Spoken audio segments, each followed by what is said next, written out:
అట్లా కాదమ్మా ఇను, అట్లా కాదు. మంచి యోగ్యుడమ్మా, బీటెక్ చదివిండు, మీరు ఇంత కష్టపడి చదివించింది కదా. ఇదే పంచాయతీకి తెలంగాణ తీసుకొచ్చుకున్నాం. తెలంగాణ తీసుకొచ్చుకున్న తర్వాత కూడా ఇంత దరిద్రం ఉంటుంది అనుకోలే. కానీ ఒక దరిద్రులు ఆ ముఖ్యమంత్రి ఈ పరిస్థితికి వచ్చింది. నువ్వేమి ఇబ్బంది పడకు, మేము కొట్లాడతాం. కానీ మేము కొట్లాడతాం జర. నేనేం చెప్పాలి నాకు అర్థమైతలేదు. కానీ దండం పెడతాం, మీరు ఇట్లా ఆత్మహత్య చేసుకోవచ్చు.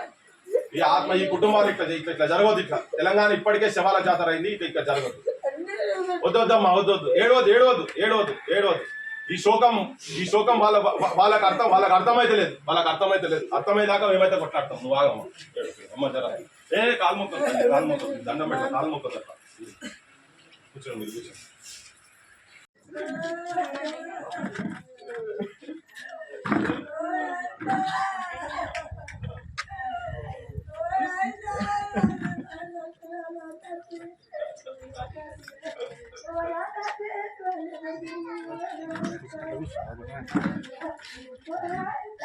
ఇంకా ఆత్మహత్యలు జరగొద్దు. ఇది ఇక్కడికి ఫుల్ స్టాప్ పెడదాం. మీడియా కూడా, నేను మొత్తం మీడియా కూడా చెప్తున్నా, మీరు దయచేసి ఇది పల్లె పల్లెకు పోయేటట్టు చూడండి. దాసరి శంకరయ్య గారిదే ఇది ఆఖరి సాగు కావాలి. ఇంకా మళ్ళా చావు కావద్దు. సర్పంచ్లందరూ కూడా చైతన్యవంతులు కాండ్రి, దయచేసి చెప్తున్న చైతన్యవంతులు కాండ్రి. మీరు చేతిలో చేసి కూర్చొని అప్లికేషన్లు ఇస్తే మాత్రం కావు, బిల్లులు రావు, కొట్లాడింది కాదు. ఇది పల్లెలలో మీరు అవసరమైతే మీకున్న క్యాడర్ తోటి మీ అంబేద్కర్ విగ్రహం దగ్గరనో లేకుంటే 3 వాట్ల దగ్గరనో ఎక్కడనో మీ ఊరు సెంటర్లలో మీరు ధర్నాలు చేసి స్టార్ట్ చేయాలి. రాష్ట్ర స్థాయిలో కూడా మీరు ధర్నాలు చేసి ఈ ముఖ్యమంత్రి సోయిలేని ముఖ్యమంత్రి, సోకుల ముఖ్యమంత్రిని ఆయన మాట మీద నిలబట్టట్టు ఈ ప్రభుత్వాన్ని, కాంగ్రెస్ ప్రభుత్వాన్ని మెడల్ వంచేదాకా పోరాటం చేయాల్సిన అవసరం అవుతుంది. ఇలాగని మేము చెప్తున్నాం. ఇంకొక సావు జరగనీయకుండా చూసుకో. మీ ఇళ్లలో పాడేళ్ళు వేస్తే మీకు తెలుస్తుంది ఆ బాధలు ఏంటియో. మీ ఇళ్లలో కన్నీళ్ళు వస్తే తెలుస్తుంది ఆ బాధలు ఏంటియో మీకు తెలుస్తుంది. ముఖ్యమంత్రి రేవంత్ రెడ్డి, మీరు తిని బలుస్తున్నారు. మీ మంత్రి మార్గం మొత్తం అట్లనే ఉన్నది. ఇప్పుడు కొంత తెలుస్తున్నది అంటే 1-2 కోట్ల కన్నా ఎక్కువ కొంతమందికి అక్కడిక్కడ ఇచ్చిండ్రు అని చెప్తున్నారు. అది లిస్ట్ అయితే మాకు తెలిసే పర్సెంటేజీలు తీసుకోనట. అన్న చెప్తున్నాడు ఆఫీసులో పోతే 130 కోట్ల రూపాయలు అంటే అది మీ కావాలైనా మీ ఇచ్చి రిలీజ్ చేసిరంటే మీవి కావు. అదే కదా చెప్పింది. మీ 153 కోట్ల రూపాయలు అది మీకు సంబంధించినటువంటి కాదు. వీళ్ళ గవర్నమెంట్, కాంగ్రెస్ గవర్నమెంట్ వచ్చిన తర్వాత కొంతమంది ఎమ్మెల్యేలు ఆడిట్ చేసిన బాపతి అని చెప్తున్నారు. కానీ రెగ్యులర్ పైసలు కూడా కాదు అవి. రెగ్యులర్ నీ సఫాయి పనులకో లేకపోతే ట్రాక్టర్ల డీజిల్కో ఇచ్చిన పైసలు కావి. గ్రామ పంచాయత్ సెక్రటరీల మీదనే పడుతున్నాయి అవన్నీ. రేవంత్ రెడ్డి మళ్ళా చెప్తున్నా, ఎక్కడికి పోయినా కానీ మేము వెంబడబడతాం, నీ వెంబడబడతాం. నువ్వు చేసిన ప్రామిసులే ఇవన్నీ, నువ్వు చెప్పినయే. మాకు నీతో గెట్టు పంచాయతీ లేదు, గూడ పంచాయతీ లేదు. మా సర్పంచ్ల బిల్లులు వెంటనే నిరుద్యోగ సమస్యతోటి ఇంకొక కారణం కూడా ఇక్కడ ఉన్నది. వీళ్ళకు ఉద్యోగాలు రావాల్సిన అవసరం ఉన్నది. క్వాలిఫైడ్ అనే కదా నువ్వు అవుట్ సోర్సింగ్ నౌకరు పెట్టుకున్నావు. మళ్ళీ నువ్వు తీసి పడేస్తావు. వేరే దేశాలలో పోయి అక్కడ కూడా ఇబ్బందుల పాలై మళ్ళీ రిటర్న్ వచ్చిండు. ఆర్థిక ఇబ్బందులతోటి అన్ని రాజకీయ పక్షాలకు చెప్తున్నా, మాట్లాడినటువంటి అందరు రాజకీయ నాయకులకు చెప్తున్నా, మీరు కూడా సోయికి రాన్రి. మీరు కూడా రోడ్ల మీదకి రావాలి. ఈ ప్రభుత్వాన్ని మెడలు వంచాల్సిన అవసరం ఉన్నది. ఇంకొక సావు తెలంగాణలో ఏ పల్లెలో ఇంకొక సర్పంచ్ రూపకంగా పాడెలు వెళ్ళొద్దు ఇళ్లకెళ్ళి. అది అరిష్టం, తెలంగాణకి అరిష్టం అని చెప్పదలుచుకున్నాం. ఇది ఇక్కడనే కాదు, నేను మళ్ళీ హైదరాబాద్ వచ్చిన తర్వాత కూడా దీని మీద మాట్లాడతాం. ఇవాళ మేము బీబీరాజ్పల్లె, గుల్లపల్లె మండల్, జగిత్యాల్ జిల్లా దగ్గరికి వెళ్ళి మాట్లాడుతున్నాం. వీళ్ళందరూ ప్రజాప్రతినిధులు, వీరు జెడ్పీటీసీ, మాజీ జెడ్పీటీసీ గారు అందరు వాళ్ళే ఉన్నారు. గ్రామ ప్రజలు కూడా ఉన్నారు.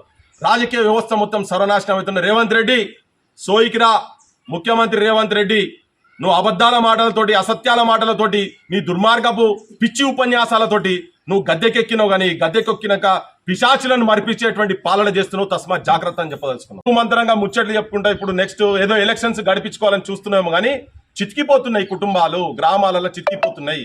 ఈ కుటుంబాలను నాశనం చేయకు ముఖ్యమంత్రి రేవంత్ రెడ్డి. మీకు ఏమైనా పంచాయతీ ఉంటే మీరు పైన ఏమైనా చూసుకొని రాయన. ఆయన గీ బిల్ల గురించా తిప్పి కొడితే 600-700 కోట్ల రూపాయలు లేవు మొత్తం కలిపితే. కానీ నీ షికారులకు, నీకు సినిమా వాళ్ళకి ఇష్టందుకు నీకు పైసలు లక్షలు దొరుకుతాయి. కోట్ల రూపాయలు పెట్టి నువ్వు సినిమా అవార్డులు పెడతావు.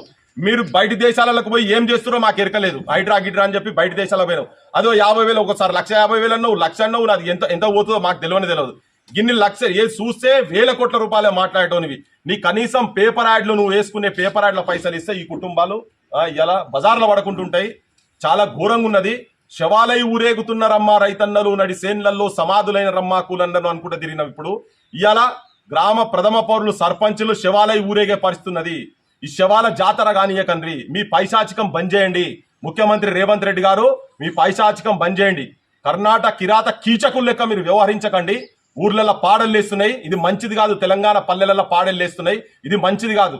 నీ గురువు చంద్రబాబు నాయుడు లెక్క నువ్వే గట్లనే పేరు తెచ్చుకోవాలనుకుంటే తెలంగాణ పల్లెలల్లో నీ రాక్షస పాలన బంద్ చేయి. నువ్వు వెంటనే ఇది ఒక బెంచ్ మార్క్ కావాలి నీకు. నీ సోయికి తీసుకొచ్చుకో. నిన్ను ఒకసారి నేను ఇంట్లోకి వెళ్ళి అరెస్ట్ చేస్తేనే ఇయ్యాలటి వరకు మొత్తుకుంటున్నావు నువ్వు చేసిన పాప పనికి, తప్పుడు పనికి. ఇలా వీళ్ళు గ్రామాల అభివృద్ధి చేయాలి, ప్రజలకు సౌకర్యార్థం ఒకరు స్కూళ్ళు కట్టిండు, తన స్కూల్ కట్టిండు. స్కూల్ కట్టిన పైసలు కూడా రాకుండా ఎట్లా నాకు అర్థం కాదు. నువ్వు పొద్దుగా లేస్తే ఆ విద్య గురించి మేము ఎంతైనా స్పెండ్ చేస్తామని చెప్పి మాట్లాడుతున్నావు కదా, మరి కట్టిన బిల్లు అయితే ఇయ్యరాదు. ఇప్పుడు పంచాయత్ సెక్రటరీలకు వాళ్ళకు పైసలు ఇస్తలేవు. గవర్నమెంట్ అంతా ప్రజల చేతుల్లోనే ప్రజలే పెట్టి చేస్తా ఉన్నారు. మీరు మాత్రం పందికొక్కులు లెక్క తిని బలుస్తున్నారాడా. నువ్వే చెప్పినావు, ఏం చెప్పినావు? నేను అవినీతి చేయకుంటుంటే 40,000 కోట్ల రూపాయలు ఉట్టిగా ఎడమ చేతం తీసిస్తా అన్నావు. 40,000 కోట్లు కాదు ఆయన, ఒక 4,500 ఒక 500-600 కోట్లు వీళ్ళకి ఇచ్చేసాయి. సర్పంచ్లకు ఇయ్యి, నువ్వు ఎలక్షన్స్ కు పోక ముందు రాకముందు నువ్వు ఇయ్యి. ఇది ఆపకపోతే ముఖ్యమంత్రి రేవంత్ రెడ్డి నీకు చెప్తున్నాం, మేము ఒట్టి వదిలిపెట్టాం నిన్ను. నువ్వు అనుకుంటున్నావో ఒక స్టేట్మెంట్ ఎక్కడో కూర్చొని నేను ఇయ్యా అని చెప్పనే వదిలేసి అయిపోతుంది అనుకుంటున్నావేమో. నిన్ను ఊరూరే ఎంబడబడతాం నిన్ను. ఈ సర్పంచ్ల బిల్లు వచ్చే వరకు ప్రజలకు కూడా చెప్తున్నాం, ప్రజలకు కూడా విజ్ఞప్తి చేస్తున్నాం. ఎందుకంటే దండం పెట్టి చెప్తున్న ప్రజలకు కూడా మీరు ఓటు అమ్ముకోకండి. ఇప్పటికే సర్పంచ్లు ఇబ్బంది అయినరు. మళ్ళీ వచ్చే సర్పంచ్లు కూడా అప్పులు చేసి మీకు ఇచ్చేటందుకు అప్పులు చేయాలి, మళ్ళీ కాంట్రాక్టులు ఈ వర్కులు చేసేందుకు అప్పులు చేయాలి. ఎందుకు చేయాలంటే ఆఫీసర్లు, ఎమ్మెల్యేలు, కలెక్టర్లు అప్పుడు ఎంబడబడ్డోళ్ళు ఇప్పుడు పోయి ఆఫీసుల చుట్టూ బిచ్చగాళ్ళ లెక్క. వీళ్ళు బిచ్చగాళ్ళనే ఆ సర్పంచ్లు ఇంటి చుట్టూ నీ ఆఫీసుల చుట్టూ ఊకే తిరగటందుకు తెలంగాణ సర్పంచ్లు బిచ్చగాళ్ళ లెక్క పడుతున్నా నీకు. కానీ ఎందుకు వస్తున్నారు ఆయన? వాళ్ళ దగ్గర పైసలు లేక. ఎవరో సిటీ చుట్టుపక్కల వాళ్ళు సర్పంచ్లకు ఏమైనా ఉంటే ఉండొచ్చు, కానీ పల్లెలకి కటిక పేదరికంలో ఉన్నటువంటి సర్పంచ్ల బాధ ఇనాలే. అందరి సర్పంచ్లకు విజ్ఞప్తి చేస్తున్నా, పోరాటం తప్ప మీరు అప్లికేషన్లు ఇచ్చేటి అన్ని కూడా పొట్లాలకు ఇచ్చి పల్లీలకు పుట్నాలకు వేసి పెట్టుకుంటారు. ఇళ్ళ శవాల జాతర అవుతున్నది. మీరు కూడా సోయికి రాండ్రి, బయటికి వచ్చి కొట్లాడాల్సిన. ముఖ్యమంత్రి రేవంత్ రెడ్డి గారు మొన్ననే ఒక 15 రోజుల కిందనే హైదరాబాద్ లో ప్రెస్ క్లబ్ లో సర్పంచ్లందరితో కూర్చొని, వాళ్ళ కమిటీతో కూర్చొని ఆత్మహత్యలు జరుగుతూ ఉన్నాయి, చాలా ఇబ్బందులు ఉన్నారు సర్పంచులు, ఇంకో ఆత్మహత్య జరగకుండా చూడాలని చెప్పి మీకు విజ్ఞప్తి చేసినాము. చేసిన తర్వాత 15 రోజులు గడవక ముందే ఇగో ఇక్కడ సాక్షాత్ దాసరి శంకరయ్య గారు బీబీరాజ్పల్లె ఊరు ఆత్మహత్య చేసుకొని 10 లక్షల బిల్లు కొడుకు రాజ్ కుమార్ బీటెక్ చేసిండు. ఇక్కడ ఇలా 15 రోజుల లోపల శోక సముద్రంలో ఈ పాపం ఎవరిది? అక్కడ చూడ శోకంలో కూర్చొని అక్కడ ఒకసారి చూపించారు. ఆ శోకం దీనికి బాధ్యులు ఎవరు? దీని బాధ్యులు ఎవరు? తప్పెవరిది? శిక్ష ఎవరికి? ఏం రాజకీయ వ్యవస్థలో ఉన్నాం మనం? తెలంగాణ తీసుకొచ్చుకున్న తర్వాత భారతదేశానికి ప్రథమ పౌరుడు రాష్ట్రపతి ఎట్లనో పల్లెలకు సర్పంచ్ ఎట్లా, సర్పంచే వాళ్ళ ధైర్యం కోల్పోయి అప్పుల పాలయ్యి, వాళ్ళ అప్పుల పాలు అయినా కానీ పిల్లలను చదివించుకొని బీటెక్ చదివించుకొని 2 సమస్యలున్నాయి ఇక్కడ. ఒకటేమో సీసీ రోడ్డుకు సంబంధించినటువంటి 3 సంవత్సరాలు అవుతుంది, ఇప్పుడు అది ఏసీ.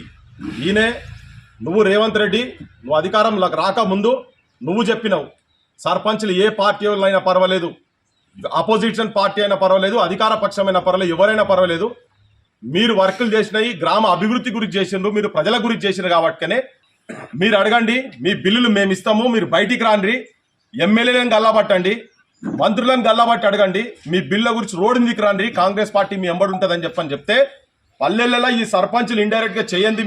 మీరు గవర్నమెంట్కి రాలే, మీరు ముఖ్యమంత్రి కాలే.